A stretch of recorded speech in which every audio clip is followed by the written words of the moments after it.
and the most recent open detention centers on the border in Dilley and Carnes, and just take a moment of silence to recognize those things.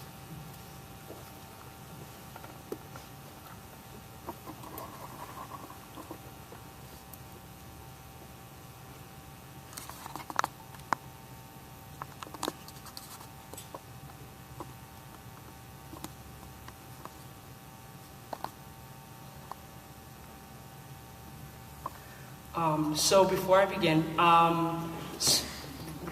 myself, like some of the teachers I know in this room, were lucky enough to get out. And I don't mean get out of the suburbs, I mean get out of a lot of the conditioning and the things that a lot of our students are seeing. So I want to keep that in mind as I read this next piece. So often when I look at the state of education, I wonder, what are the measures that go into this equation? Beyond data and the simple calculations of a child's ability to compute on grade level read with fluency and answer a comprehension question with a complete sentence, do we look at the validity of a test used to measure intelligence at a standard that does not consider the numerous of uncontrollable variables of what it means to be an impoverished minority in this country? By age 3, kids from my community may hear up to 30 million fewer words than children from a privileged home. By the 4th grade, that gap equals 2 years behind. We are 1.3 times more likely to experience developmental delays as your brain exists in a constant state of survival. Increased stress and cortisol levels, making it almost impossible to learn. It's no surprise that SES is still the largest determining factor in college completion. The statistics are stacked against us as Black and Latino students fight to survive in a curriculum that can be culturally irrelevant and isolating. What is relevant when mom's 9 to 5 can't provide, when I wish pops wasn't alive, when I am mom, dad, brother, and sister, and I just want to be a kid. Instead, I'm cleaning piojos from the baby's head, cooking and cleaning, rearing my siblings. Life's most important lessons will not happen inside of a classroom, but by surviving a conditioning with endless barriers.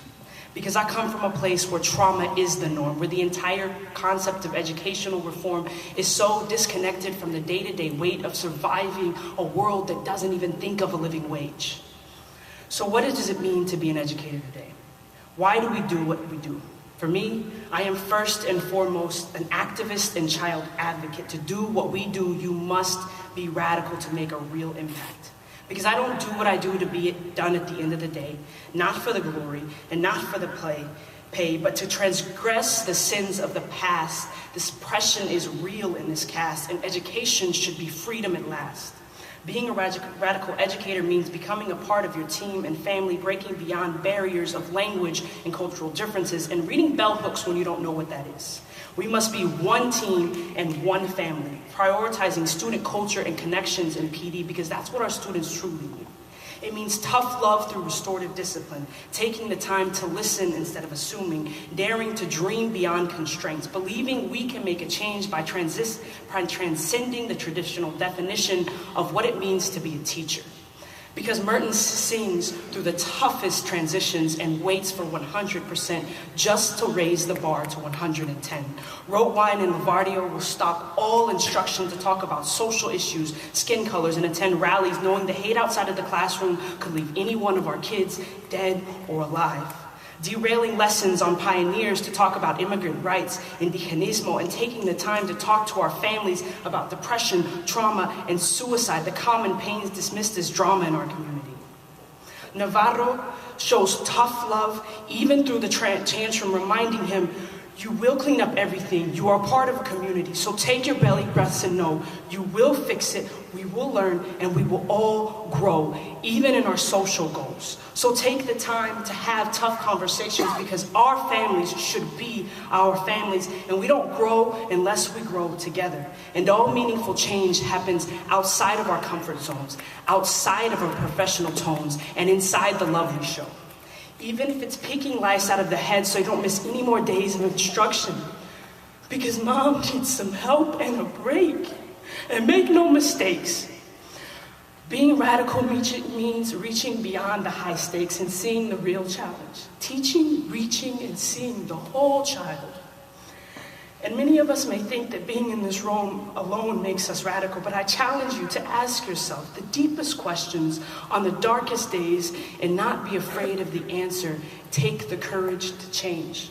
So ask yourself, How have you differentiated your practice, pedagogy, and personality to reach all learners? Are your friends relevant or racist, and never be afraid to say yes? Your teaching style, how are they feeling it? Are you comfortable or dominating? Because most of our kids read people better than we read college books, give an inkling of weakness. And we all have our own stories on how that one ends. For your kids who learn kinesthetically, are you punishing their lack of self-control or providing brain breaks and TPR so they can also show their strengths?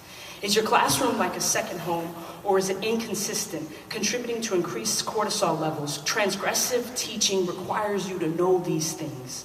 Are your expectations clear? Are they high enough? When they ask you for help, are you enabling or are you empowering? Are you scaffolding or ignoring needs?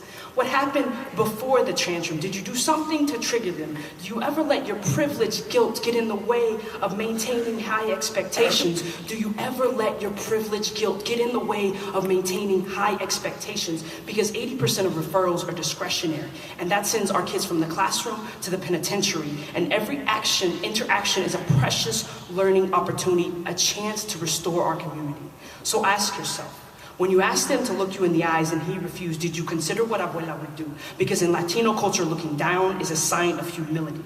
And what is a shutdown but a survival technique? And do we have enough connection and trust to know that your love is unconditional? Whether right or wrong, we will finish this class strong. Do you know our cultural strengths or punish them for non-compliance? When your black students shout out, stop to think. Because we live communally. The hierarchy of the hand does not exist in my grandmother's home.